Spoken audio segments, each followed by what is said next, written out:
में आपका स्वागत है। मैं शिवम। अभी हम मौजूद हैं सारण प्रमंडल के जाने माने शिक्षक संघ के युवा नेता विश्वजीत सिंह चंदेल से बात करेंगे। सबसे पहले इनका 18 लाइन में स्वागत है सर। बहुत बहुत धन्यवाद आपका।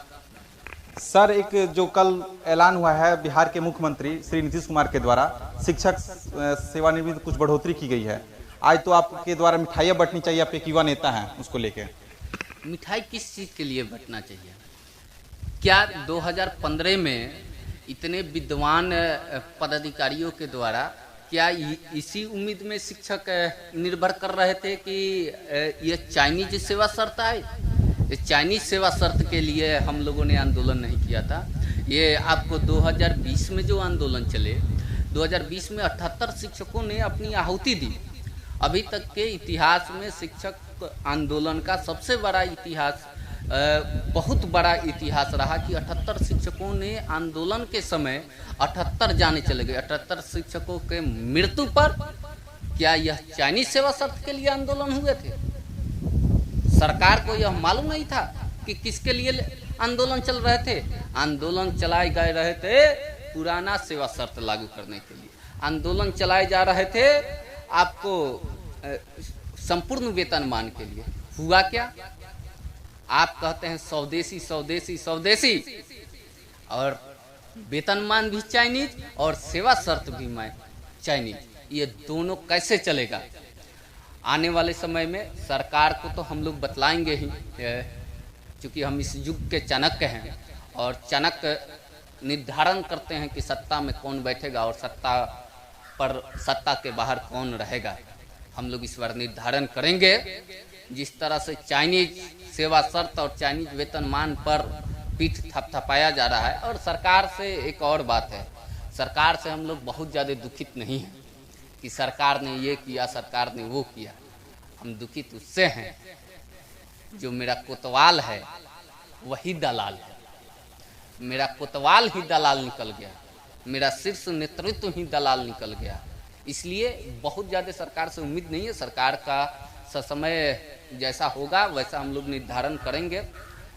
शिक्षकों में नाराजगी है हम आने वाले समय में, लेकिन इन गद्दारों को नहीं छोड़ेंगे जो शिक्षकों को बुड़बक बनाकर एमएलसी बन जाते हैं, सदन में चले जाते हैं और सदन में जाकर एमएलसी का जो सुख सुविधा भुगत रहे हैं उन्हें इस बार सबक सिखाएंगे लोग। जाहिर तौर पर आप सरकार के मुखिया पे भी आरोप लगा रहे हैं। सरकार के मुखिया से तो लड़ाई है ही, और सरकार से लड़ने, देखिए सरकार से जब भी आप लड़िएगा, चाहे किसी प्रशासन से लड़िएगा, तो आंदोलन का 3 स्वरूप होता है। क्योंकि हम आंदोलन के कोख से पैदा लिए हैं, किसी के तलवा चाट के हम लोग पैदा नहीं लिए हैं।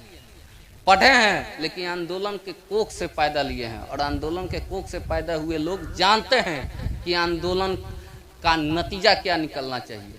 लेकिन ये लोग, चूँकि सरकार के ये लोग सदन में बैठते बैठते सरकार का ये लोग तलवा चाटता है, और उसी अनुरूप सेवा शर्त, चूँकि नियोजितों का मुद्दा यह बरकरार हमेशा रखना चाहता है और शिक्षकों को यह पढ़ाने देना नहीं चाहता है, शैक्षणिक गतिविधि में लागने नहीं देना चाहता है। इसलिए इन समस्याओं को, जैसे आप देख लीजिए, जो सेवा शर्त लागू हुआ है और उस पर मेरा संघ का नेता बयान देता है चैनल पर बैठकर कि सरकार को साधुवाद है।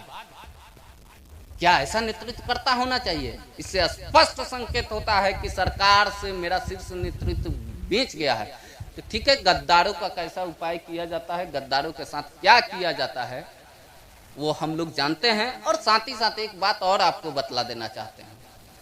आंदोलन का जो स्वरूप होता है, जब जिसके खिलाफ आंदोलन चलाइएगा तो प्रशासन चाहता है कि पहले आंदोलन को कुचल दिया जाए, दूसरे स्टेप में वो चाहता है कि इग्नोर किया जाए, और तीसरे स्टेप में वो मांग लेता है। सरकार हमारी सारी बातें मान लेती, लेकिन हमारे गद्दार शीर्ष नेतृत्व जो है वो गद्दारी किया।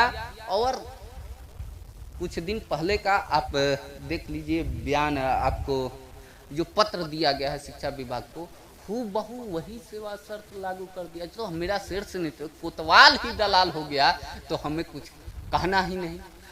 वक्त आएगा जब आप करारा देंगे लोग, इन लोगों का तो ऐसा दशा हम लोग कर देंगे जो शिक्षक राजनीति के नाम पर कलंकित कर रहे हैं, इन लोगों को विद्यालय में घुसने तक नहीं देंगे। क्या इसका असर चुनाव में पड़ेगा? असर चुनाव में लोग रहेंगे कहाँ? सरकारी पार्टी और सरकार के जो प्रत्याशी होंगे उनका तो हार निश्चित ही है, लेकिन शिक्षकों ने इस बार यह भी ठाना है कि जो हमारी मूल भावना, आंदोलन के मूल भावना को जो हमारा शीर्ष नेतृत्व बेचा है उसे भी हम लोग नहीं छोड़ेंगे और किसी भी शर्त पर नहीं छोड़ेंगे। और मेरा जैसा शिक्षक जो 10 बजे से लेकर 4 बजे तक विद्यालय में रहता है और पढ़ाता है, खुल्लम खुल्ला आपके चैनल ATN चैनल से मैं खुल्लम खुल्ला अपने शीर्ष नेतृत्व को चैलेंज देता हूं, आंख में सुरमा लगाकर आप देख लीजिए, कान की गंदगी साफ करके सुन लीजिए। इस बार सदन हम लोग नहीं पहुंचने देंगे, इसके लिए चाहे जो हो, चुकी गद्दारों का माफ करना हम लोगों नहीं छोड़ेंगे। इस गद्दार को गद्दारी छुड़ा देंगे। क्या आप आने वाले जो MLC का चुनाव होने वाला है उसमें भी आप दाखिला देने वाले हैं क्या? बिल्कुल नहीं, बिल्कुल चुनाव लड़ने की इच्छा नहीं है। और आप तो चुनाव की MLC बहुत बड़ी बात है, मेरे जैसे नाचीज आदमी MLC का चुनाव नहीं लड़ सकता है, वहां तक तो छोड़िए। चाय बेचने वाला अगर प्रधानमंत्री बन सकता है तो आप क्यों MLC नहीं बन सकते हैं? मैं वह बात नहीं कर रहा हूँ, मेरी इच्छा नहीं है कि मैं MLC चुनाव लड़ूं और मेरी इच्छा यहाँ तक भी नहीं है कि माध्यमिक शिक्षक संघ का सेक्रेटरी और अध्यक्ष बनूं। मैं ऐसे कैंडिडेटों जो प्रत्येक गुट में, प्रत्येक जाति में जो संघ बांटता हो, वहां आप पद धारक जो सर्टिफिकेट वाले हमारे यहाँ नेता है माध्यमिक शिक्षक संघ के, वो सर्टिफिकेट वाले नेता, जितने सर्टिफिकेट वाले नेता हैं जो बाबा का महिमा मंडित करते हैं चारों तरफ, वही लोग चुनाव लड़े। हम तो शिक्षकों के मूल बातों का चुनाव लड़कर ही शिक्षकों की बातें थोड़ी रखी जा सकती है। हम लोग आंदोलन किए हैं, आंदोलन से बढ़े हैं। हम लोगों को पता है कि किसी पद पर रहकर भी बहुत लोग अपनी दलाली करते हैं। हम लोग पद हमें नहीं चाहिए, हमें लड़ना है, शिक्षकों के साथ लड़ना। एक साथ और बतला देना चाहते हैं, ये जो MLC का चुनाव हो रहा है सामने, जो होने वाले हैं, अभी तक नोटिफिकेशन जारी नहीं हुआ है। ये जो शहर के जितने सर्टिफिकेट वाले और तथाकथित विद्वान नेता शिक्षक के बनते हैं, उनमें से बहुत सारे लोग ऐसे हैं जिनको आज तक 4 लाइन बोलने तक नहीं आया, अपनी खुद की समस्या नहीं पता है, वही लोग महिमा मंडित कर रहे हैं। और वे लोग महिमा मंडित करके वो चाहते हैं कि संघ के अध्यक्ष और सचिव बन जाए। और देखिए प्रत्याशी जो है कितना तेज है, प्रत्येक जाति में एक अध्यक्ष एक सचिव को कान में बुलाकर फूंक देता है कि आपको अध्यक्ष और आपको सचिव बनाएंगे। और ये लोग व्हाट्सएप यूनिवर्सिटी में जय बाबा तय बाबा करते हैं। अरे अभी से भी समझ जाओ, नहीं तो गद्दार के लिस्ट में जब नाम लिखेगा तो इतिहास आने वाली भावी शिक्षक पीढ़ी तुम्हें माफ नहीं करेगी।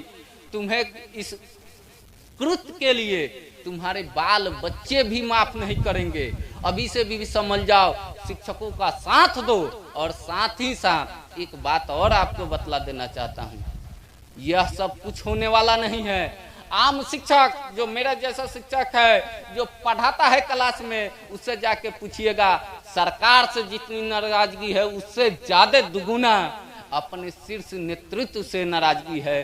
क्योंकि पद की लोलुपता, आर्थिक लाभ हेतु लोलुपता, ये दोनों पद और आर्थिक लोलुपता यह शिक्षकों के मूल भावना और आंदोलन का बेचने का काम कर रहा है, जिसे हम लोग बर्दाश्त नहीं करेंगे। आने वाले समय में मैं डरता किसी से नहीं हूँ, मैं खुलेआम और छाती पर ठोक के कहता हूँ कि आने वाले चुनाव में ये सदन का मुंह तक नहीं देख पाएगा लोग। ये सरकार के प्रायोजित हमारा शीर्ष नेतृत्व है जो MLC का चुनाव लड़ेगा। और एक सांकेतिक होता है, सांकेतिक मतलब उसका कोई काम नहीं रहेगा, वो भी सरकार के पार्टी से नाम के लिए लड़ेगा। ये दोनों आदमी को इस बार जमानत जब्त होगी, जमानत। इसमें कोई शक नहीं है, हम लोगों ने ठाना है। बार बार आप पूछ रहे हैं कि सरकार के चुनाव में क्या कीजिएगा। सरकार के चुनाव में हम लोग तो तय करेंगे, वो तो ऊपर वाले जानते हैं कि हम लोग क्या करेंगे, लेकिन उसके पहले घर के गद्दार को ठीक करेंगे, सदन से बाहर करेंगे। एकदम इसी तन्मयता के साथ पूरा शिक्षक समाज को हम लोग एकजुट करने के वजह से अभियान भी चला रहे हैं और पूरा शिक्षक समाज भी पूरी तरह से नाराज है। मैं खुलेआम बोलता हूँ, छाती पर ठोक के बोलता हूँ, इसलिए बोलता हूँ कि मैं ईमानदार हूँ, मैं पढ़ाता हूँ और लोगों जैसे किसी नेता के पीछे घूमकर दलाली नहीं करता हूँ, बाउंड्री वाल का काम नहीं कराता हूँ, कमीशन नहीं लेता हूँ इस नेताओं के पीछे घूमकर, इसलिए खुलेआम बोलता हूँ। अब देखिए मेरे साथ शिक्षक संघ के नेता विश्वजीत सिंह चंदेल थे।